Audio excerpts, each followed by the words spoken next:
Okay, everyone, I am back. I know I took a long hiatus from YouTube and just from filming and stuff like that. But if you follow me on Instagram, I have been posting on there quite a bit since I started my practicum in September. Today is December the 16th. So it's been some months since I've checked in. Thank God I don't have gray hair because I'm gonna get into my placement and what I've learned. But basically today's video is just a life update. If you want to know what I've been up to, what I've learned, and my next steps, then keep watching. Okay, so I was placed in a public school in Toronto, and this school is very special. If I could have one word for this school, or one thing I learned from this school, it would be behavior management. 100%. Behavior management has been the key skill that I have learned at this placement, simply because the kids need, and I hate to say management because we're not managers, we're not managing kids, but these kids need a lot of help in regulating their bodies, their actions, their words. They just need help regulating everything. And that's something that I definitely learned coming out of this placement.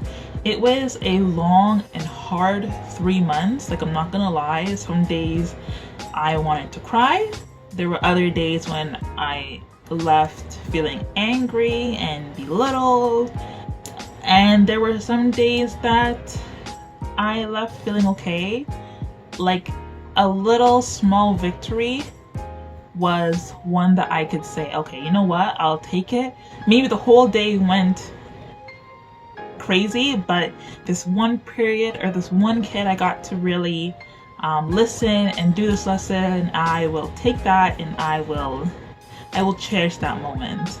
And even up till now, like, I've left, but even up till now, those small little moments that I've cherished, I tend to think about more, or I try to think about more than the days where I'm just like, or the days that I remember that were just like not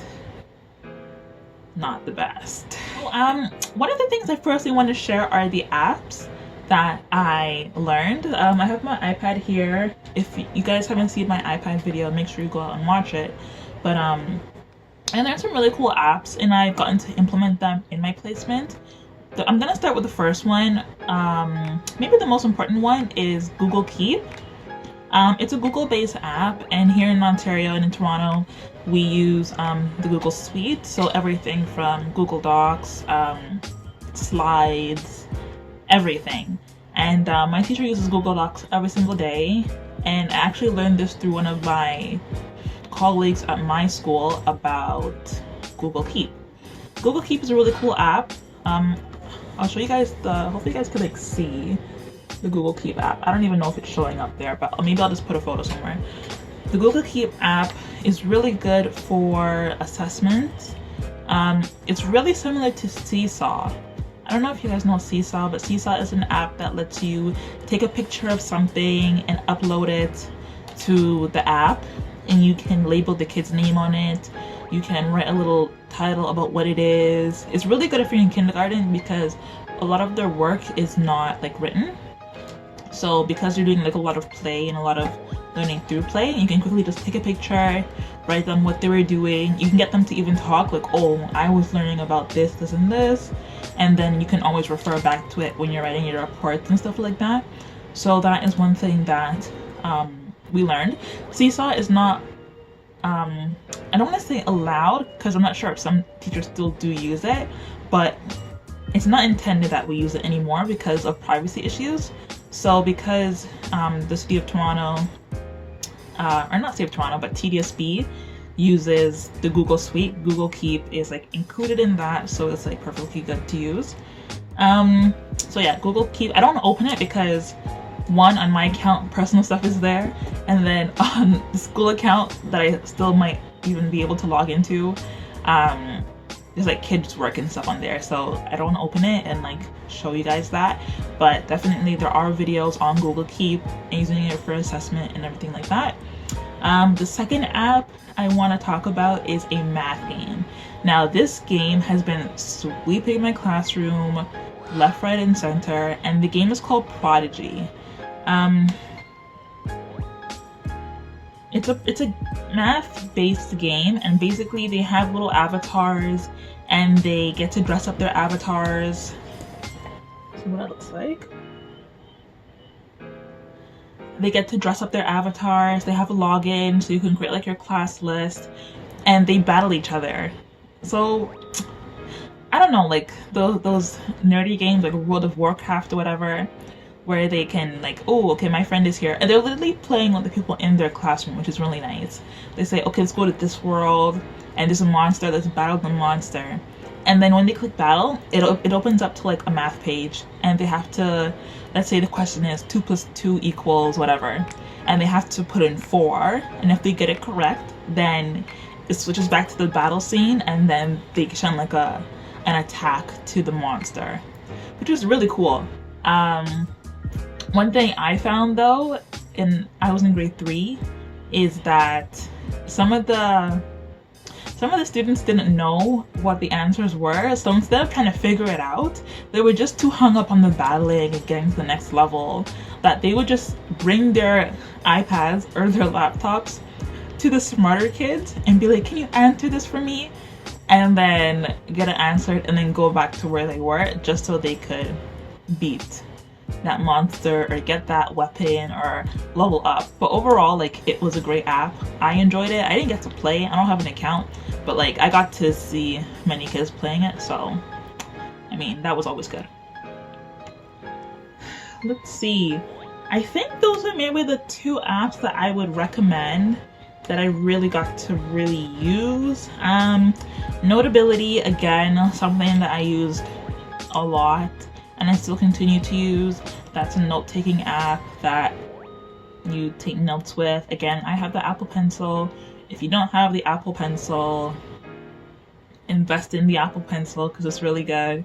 And yeah, continue writing notes on that. Yeah, so that's all I'm gonna share on tech for now. I want to get to this because in the beginning of the year I talked about a teacher binder and how I'm not going to use the Happy Planner. Yes, how I'm not going to use the Happy Planner, and I switched over to this. Now, was this a good decision? Yes, it was. This was a great decision.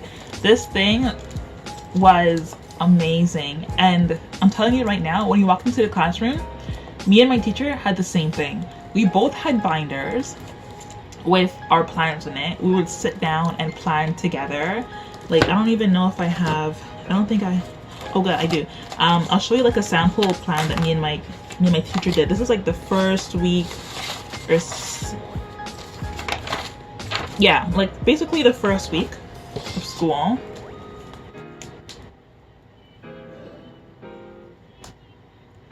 And like hers is nothing extensive like this or like in this layout, but then again I did purchase this template, but hers was set up in a different way that I also really like. I don't have a copy of it sadly, but we would sit down and we would plan together, and I would able to just see the day and write down all my plans. And in that school, the principal is very involved. So one thing that she likes is to always have your binder with the plans open, either to the side or whatever. So when she walks in, and she'll walk in maybe like twice a day, she'll walk in and she'll just quickly glance at the day or glance at your week or however you set it. She'll just quickly just look over it and see like, oh, what are you doing in the classroom? And just stuff like that. Some principals are not like that involved, but my principal was, and it was really nice. You know, she got to see how we planned and what was planning for the week and all the stuff that we had prepared.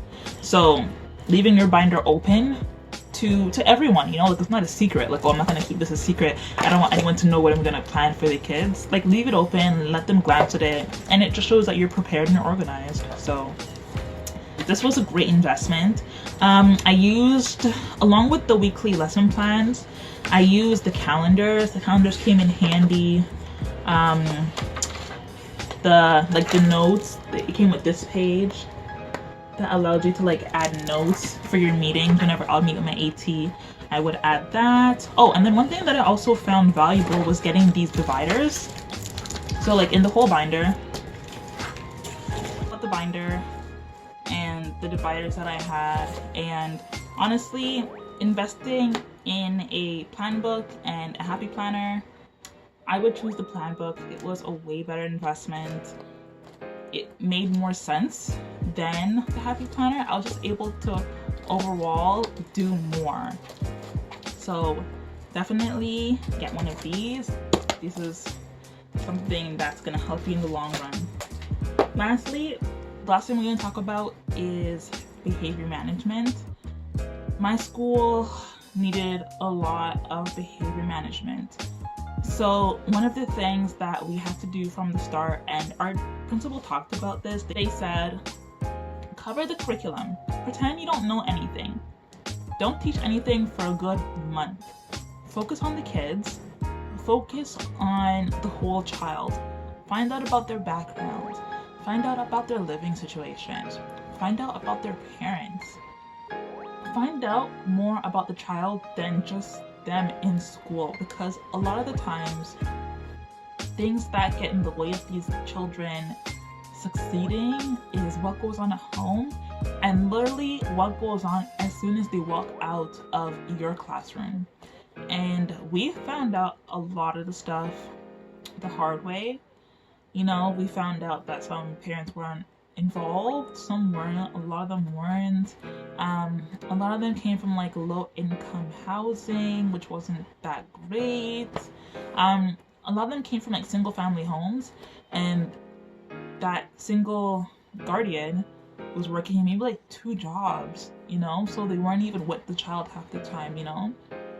A lot of siblings were raising siblings, so like maybe like a 10-year-old raising like an 8-year-old and stuff like that. That was a lot of things that were going on at the school I was at. So it really impacted the children and how they performed at school.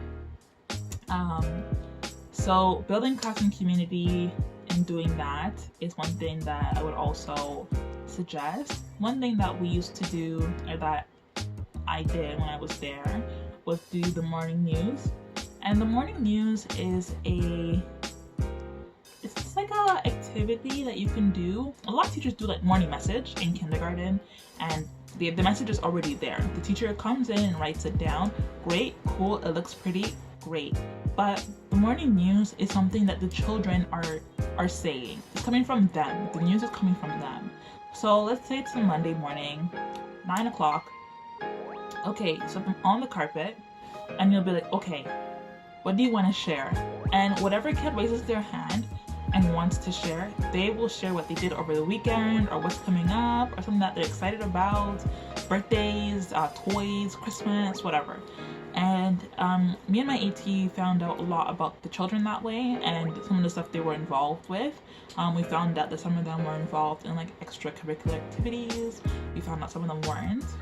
We found out a lot about the parent involvement in the child's life. So like that helped us a lot. It taught them about tech. We taught them on a smartboard.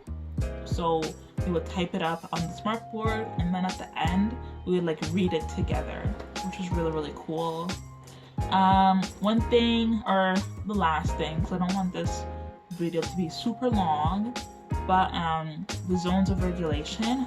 A lot of schools utilize the zones, and if you're a teacher that don't know what that is, it's basically like a research-based program that gives you like games or activities to do to teach kids how to regulate their emotions.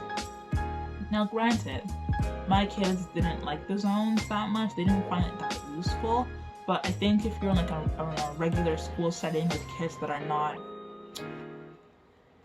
so high risk, it may work for you. The zones, there's the red zone, so like when you're angry and like about to go off. There's the yellow, so like you're a little bit, you're getting there, but you're a little bit more controllable. There's the blue zone when you're sad and you're down. And then I think the last one is the green zone, and like you're happy, you're normal.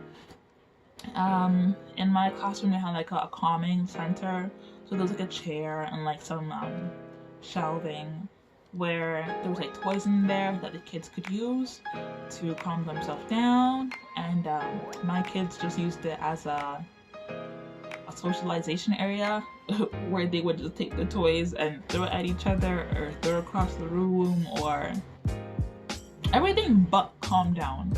So honestly, this is not gonna work for every classroom, but it's something that you can try or you can do a little bit of research on and find online. It's really well known. I don't know what country it was made out of. I don't know if it's Canadian or American, but a lot of schools within Toronto are using the zones. Okay, the last thing I want to say is take care of yourself. And I cannot stress this enough. Take care of yourself, because there are going to be some days when you will leave your school or your placement feeling absolutely beaten up. And trust me, I've been there, I felt that way, I know what it feels like. But take care of your mental health. Your mental health is so important as a teacher, because you have to be there for yourself, but then you have to be there for the child too. And can you imagine having to take on my kids? I have 24 kids, so 24 different kids, emotions and problems and whatever's going on in their life, plus trying to deal with whatever's going on in my life, and literally you're putting all that stress on top of your head for how long is school, like 10 months? That is ridiculous, and teachers definitely don't get paid enough to do it. It's hard and it's stressful. That's why teachers are so burnt out before they even can retire, because it's a lot of work. So definitely take care of yourself. Do things you like to do. I know for me, I'm in school, so I don't even have the time to do stuff I like to do. But if I can do one thing on, like, every 2 weeks, I can do one thing, like, that's good enough for me. Like, if I can, like, get some assignments done and do one thing, then, like, kudos to me. I know there are some days when all teachers will come together and start complaining, and it'll just be this giant cloud of negativity around the school. I promise you guys, don't feed into it. You can't leave the school because you're on lunch, but like, eat lunch by yourself. I know that's like a loner stuff to do, but honestly, it will work. Find something to do, go on social media, do something you like to do for those 45 minutes, hour, whatever, how long your lunch is. Take that time to do something you enjoy. Some days, I wouldn't even sit with my supervisor. I'd be like, you know what? I had the roughest morning. I am going to eat lunch on my own, and I would pop in my earphones and blast my favorite music. Like, don't bug me, don't talk to me, don't tell me about how these kids are stressing you out. Just let me listen to my music and let me just calm myself down. Calming yourself down is going to be one of the greatest things that you can do for your mental health, and I cannot stress that enough. Do something that will make you feel better and that will help you get through the year. Okay, I feel like that was like a mini rant, and like now I'm like tired. But yeah, take care of yourself. I'm gonna end the video there, okay? Thank you so much for watching this video. I hope you guys liked it. If you made it this far, thank you so much. If you like this video, make sure you comment, like, and subscribe. And I will see you guys. Oh, and follow my Instagram at TIMETOLEARN. I'll link it somewhere there on the page, okay? And I will see you guys in the next video. Bye.